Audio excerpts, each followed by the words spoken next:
Kids, in this video we're going to figure out how to find the area of a pyramid. Now if we take a look at these two shapes, this right here is a square pyramid, and right next to it is going to be a square prism.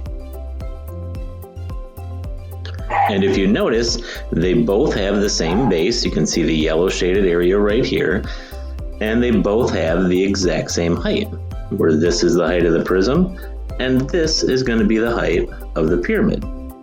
Now pay attention to the height of the pyramid. The pyramid height comes from the vertex up here where the faces meet, and it is perpendicular to the base, just like this height on the prism is perpendicular to the base on the right-handed shape over here.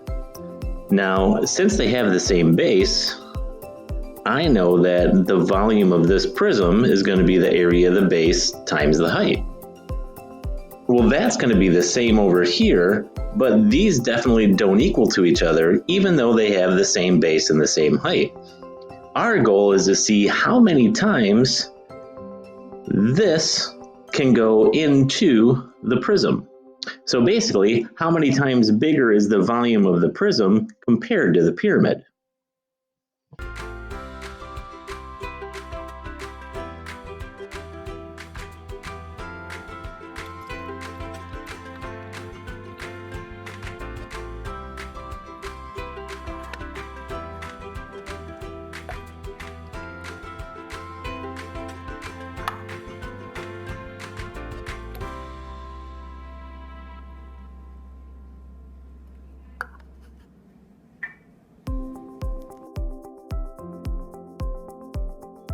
So you can see from the video that it took 3 pyramids in order to fill up the prism.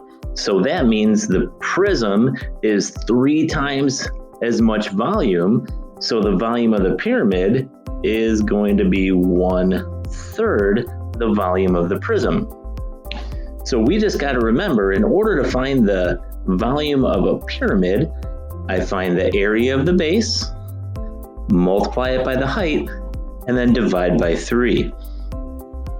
So to find the volume of this hexagonal pyramid, I would find the area of the base, multiply it by the height, make sure it's the distance from the vertex perpendicular to the base, and divide by 3. So the volume is 1/3 area of the base times the height, where in this case, the base is area of a hexagon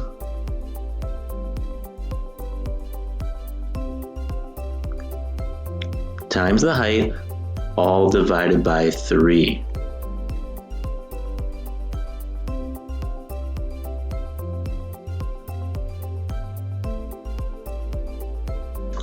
Now both of these, this pyramid and the cone, are both going to have the same volume equation. Volume is 1/3 area of the base times the height. We just got to make sure that we're finding the height in both of these. So on this example for the pyramid, I see that 25 is going to be the slant height from previous videos. Now what I need to do is I need to calculate the actual height of the pyramid, which is perpendicular to the base, and it makes a right triangle, so I can use Pythagorean theorem in order to find the height. Now if this entire base is going to be 14, that means this part of the triangle is going to be 7. So in order to find the height, I can do 7 squared plus h squared is going to equal 25 squared. Now going through, I will get h squared is going to equal 576. So that tells me that h is going to equal 24. So now I have the height, which is 24, and I have 14 that'll help me calculate the base. So if I'm going through, volume is 1/3 area of the base times the height. The base is a square, so it's going to be 14 squared. The height we just found was 24, and don't forget about the 1/3. So volume is going to equal 1/3 times 196 times 24, which should give me a final answer of 1,568 units cubed for the volume of the pyramid. Now the same thing is going to hold true to the cone. Volume is going to be 1/3 area of the base times the height. But now my base is a circle, so that's going to be pi r squared for the area of the base times the height times 1/3. So this is going to be the equation that I'll use in order to find the volume of a cone. Now if I were to put some numbers in here, let's call this 3, let's call this 5, I would still need to calculate the height by Pythagorean theorem.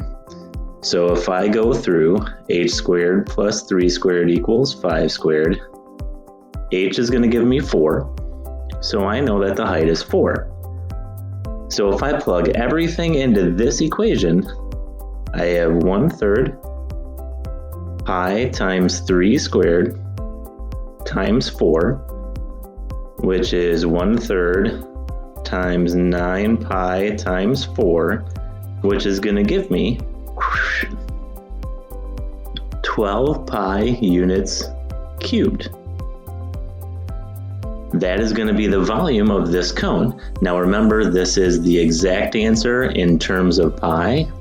So if I wanted a decimal approximation, I would just plug that in my calculator.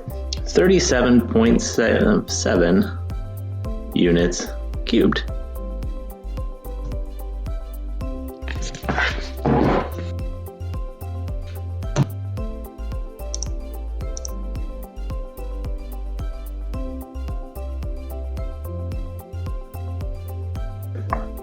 Remember, there is only one measurement that makes a sphere, and that is going to be the radius.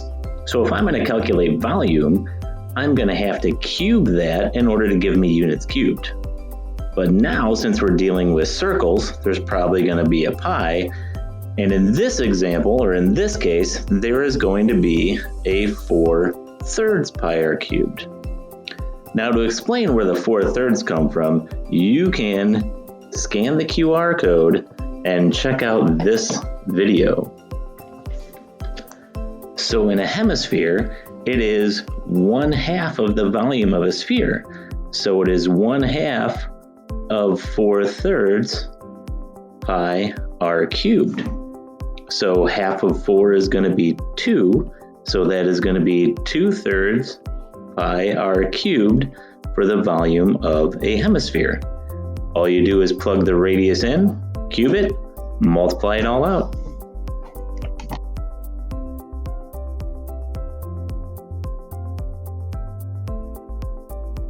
Now in this composite shape, if I want to calculate the volume, it is how much this shape can hold. Just like earlier in the video, we saw a prism being filled with water. It is how much water can fit inside this hemisphere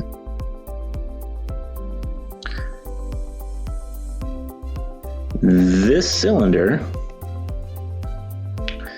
and this cone. So all we're doing is we are going to add up the volumes of each of these in order to get the volume of the entire shape. So if I'm going to calculate the volume of the cone, remember, I need to calculate the height. I have a radius, so the volume of the cone is 1/3 area of the base times the height, which is 1/3 pi r squared h. In order to get the cylinder, I also need to know what the height is, and I have the radius, so the cylinder is going to be area of the base times the height, which is pi r squared, and another h, paying attention to the height of the cylinder. And finally, the hemisphere, what we just went through, is going to be 1/2 of the entire sphere which is going to equal 2/3 pi r cubed.